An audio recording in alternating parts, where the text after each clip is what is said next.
حي على الفلاح.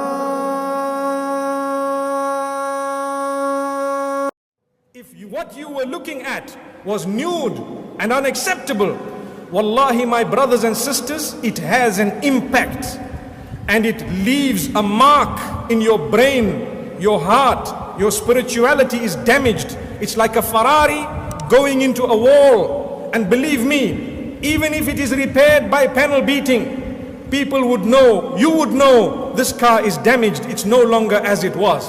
Keep yourselves away from it. Wallahi, it cannot bring about any goodness.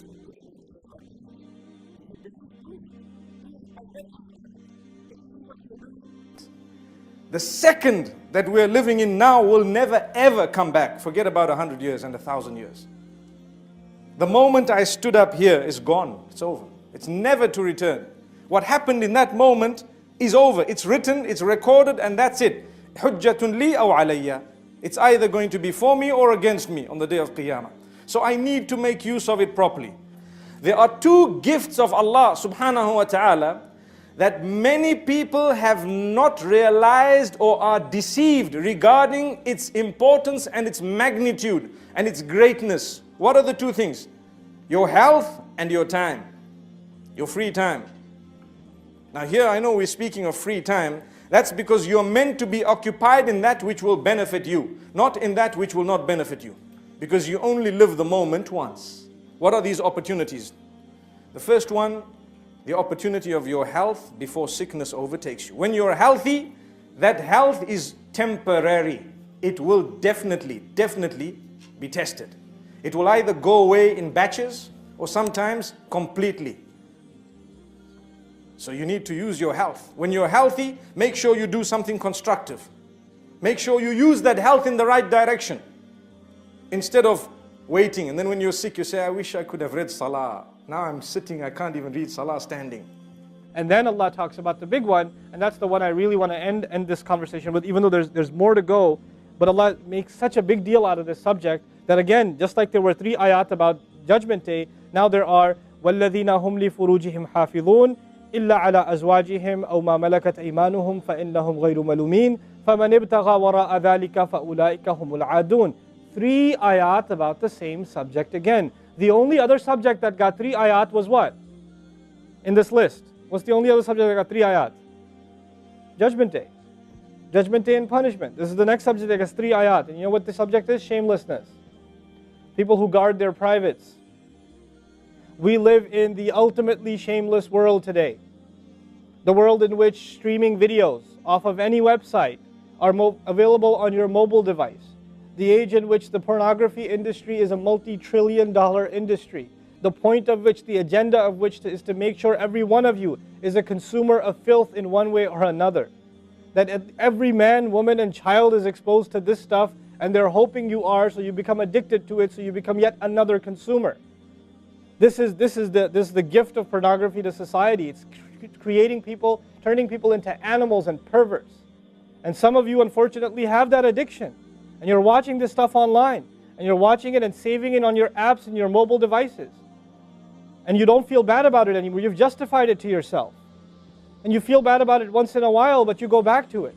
And as a result, you think, oh, well, at least I'm not hurting anybody. At least I'm not doing it to anybody else. I'm just watching this stuff. It's okay. But you know what's happening to you? Inside, your soul is being just gutted. You have no soul left inside of you. So your prayers are empty and you can't even shed a tear in your salat because your heart is so devoid of the fear of Allah because of the filth you've been watching all this time. It's turned you from a human being into an animal. So you can't even look. A woman passes by and you see a piece of flesh walking by. You don't see a human being walking by that deserves respect. You check everybody out and everything out. You're constantly gawking and staring. You have a hard time putting your eyes down. When you're on the subway, when you're on campus, when you're at work, you're walking down the street, you know, you just can't help it. You see a billboard, you look at, you take a second look, you see a third look. You don't miss any opportunity to just to violate your soul with your eyes. You're addicted completely. And then you say, brother, how do I get khushu' and salat? What world are you living in? What world are you living in?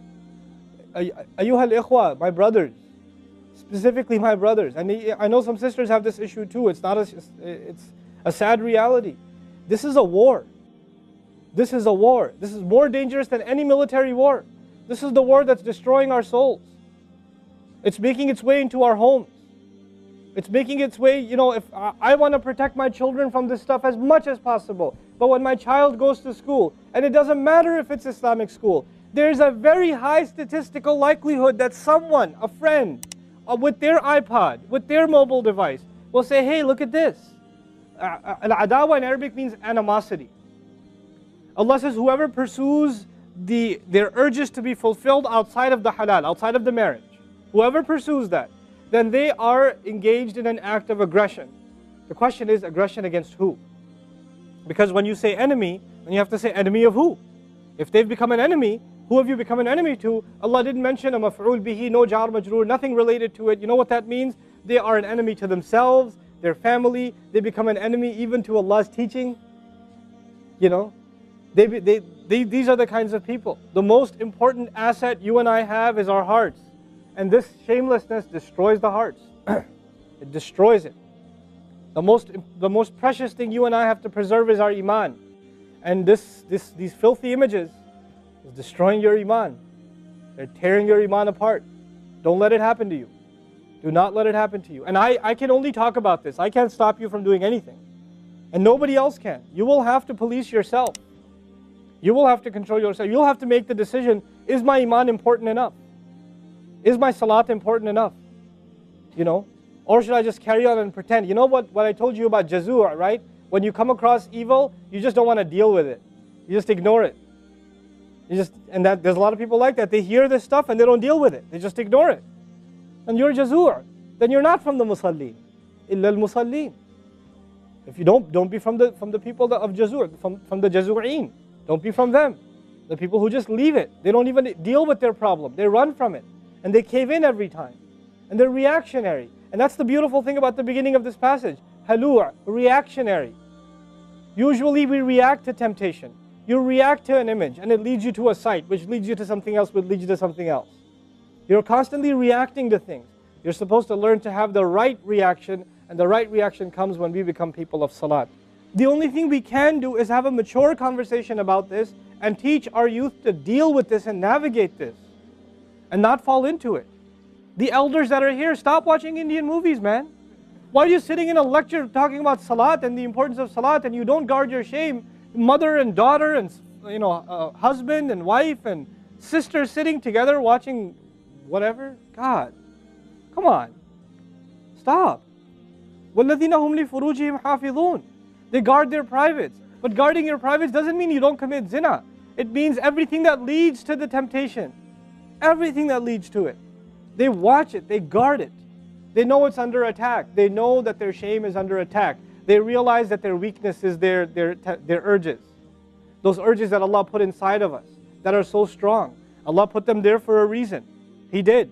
And every one of you have them. You don't have to, I don't have to have a dalil for you to have them. I know. The guys that are here. You all suffer that challenge every single day of your life. Especially in a city like this one. At least in Texas, we're a little more conservative. Not that much more, but a little more. And you have to really go out of your way to guard yourselves. This passage is not about high goals. This is about the bare minimum. I told you that, right? This is the bare minimum, folks. The bare minimum is we guard ourselves from shamelessness. We wage a war within ourselves against that tendency. And I know some of you have tried to quit before and you go back. And you've tried to quit before and you go back again. And you go back again. And you keep falling into that trap. I know some of you have done that. And you're struggling with it. But don't give up on yourself. Don't give up on yourself. And whatever it takes, if you just don't be alone. Don't be by yourself. Be with good friends. Be outside. Study somewhere else. Go to the library and study. Go somewhere where other people are around. Because when you're by yourself, shaitan gets you. And if the fear of Allah isn't enough for you, at least the fear of other people will work for you. At least something's better than nothing. For those, I've said this in other talks before, for the parents here, if you have a computer in the house, please don't make it a laptop. Have a desktop in the house with a really big monitor. Get the biggest monitor you can find. Honest to God, and make sure your computer is in the kitchen or in the dining room. Don't put it in the living room. Don't put it in the kids' room. Don't put it in your bedroom. Put it in the dining room, facing the public. You want to do homework, do it over there. Though you can't move the monitor this way or that way. It's facing everybody. That's how you should have it. You know? This stuff, we have to take these precautions. Don't give your 11-year-old a smartphone. What were you thinking? That's not very smart. You know? Don't give them a smartphone. Why am I seeing kids in Islamic school, 5th graders, with iPhones? iPhone 5s. I don't have an iPhone 5. Why do you have an iPhone 5? With 4G, you know how dangerous that stuff is? You know? وَالَّذِينَ هُمْ لِفُرُوجِهِمْ حَافِظُونَ إِلَّا عَلَىٰ أَزْوَاجِهِمْ. Thank you so much for listening to this short message. I pray that it has increased you in a little bit of motivation and hope, and the same applies to all of us. Jazakumullah khair. Assalamu alaikum wa rahmatullahi wa barakatuh.